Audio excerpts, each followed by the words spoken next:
What happened while we were away brought to you by Horror in Los Angeles. At least 50,000 have had to evacuate and 200,000 are without power as Santa Ana winds yesterday and overnight supercharged a wildfire that started near the Pacific Palisades neighborhood of Los Angeles. Any firefighting efforts from the air were grounded as hurricane or near hurricane force winds swept across the region. That wildfire in western Los Angeles County grew to more than 2,900 acres on Tuesday. In addition to the Palisades, Eaton, and Hearst fires, a fourth fire, the Woodley Fire in Sepulveda Basin, has broken out. Fifth one, the Tyler Fire, started burning in Riverside County, scorching 15 acres so far. Apocalyptic scenes unfolded last night as winds carried flaming embers for miles, making firefighting difficult to near impossible. No official word yet on the totality of casualties or death. Please pray for everybody impacted by those out-of-control fires. Moving on, the U.S. House of Representatives passed the Laken Riley Act, which would guarantee deportation of illegal aliens who are caught committing crimes like shoplifting. 159 Democrats voted against the bill. It heads to the Senate, where Democrat John Fetterman of Pennsylvania is so far the one and only Democrat sponsor. Speaking of Fetterman, he spoke on Fox News this week about Trump's appointees. Tulsi Gabbard, one of the nominees that you could vote for?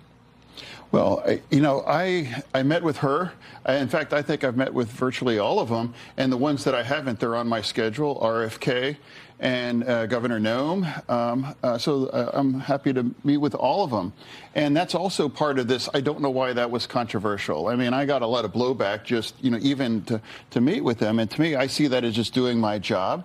And I'm going to have a conversation with anyone that would like to have a conversation with me. And if someone believed everything that's been written or said about me was true, I mean, you can't possibly know me, or I think I could know her either, just based on someone read. But I want to sit down and have a conversation, and I'm really glad that I've done that. And some of these nominees I'm going to vote for already. In fact, whether it's our colleague Rubio, our Representative Stefanik, or even Sean Duffy, I expect to vote for him as well too, and Brooke Rollins for agriculture. Yeah. So there's a lot of them I can say right now here on Fox. I'm going to vote for them.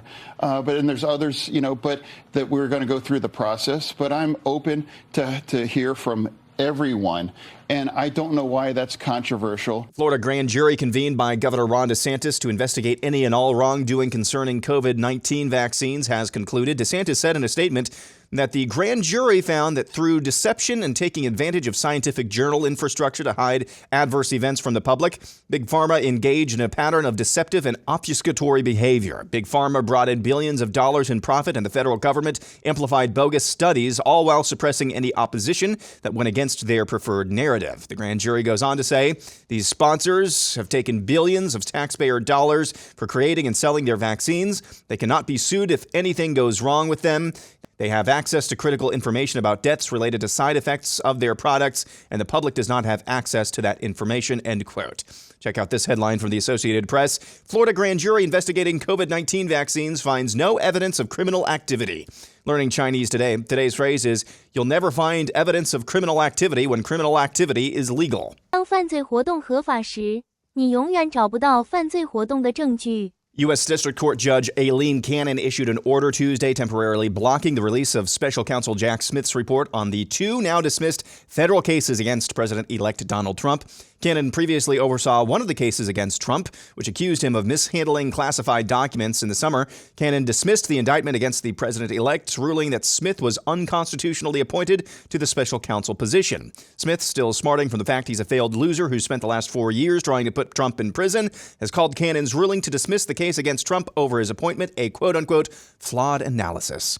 And finally, cleaning out Joe Biden's desk, here's the director of the Transition of Power. Let's see. Spoon, lighter, baggie. I bet this is from Bring Your Kid to Work Day. My name's Nick Peterson, and I'm the White House's Director of Transfer of Power.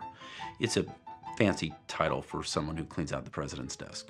It's usually a boring job, tossing notepads, old calendars, things a normal commander-in-chief would use at his desk.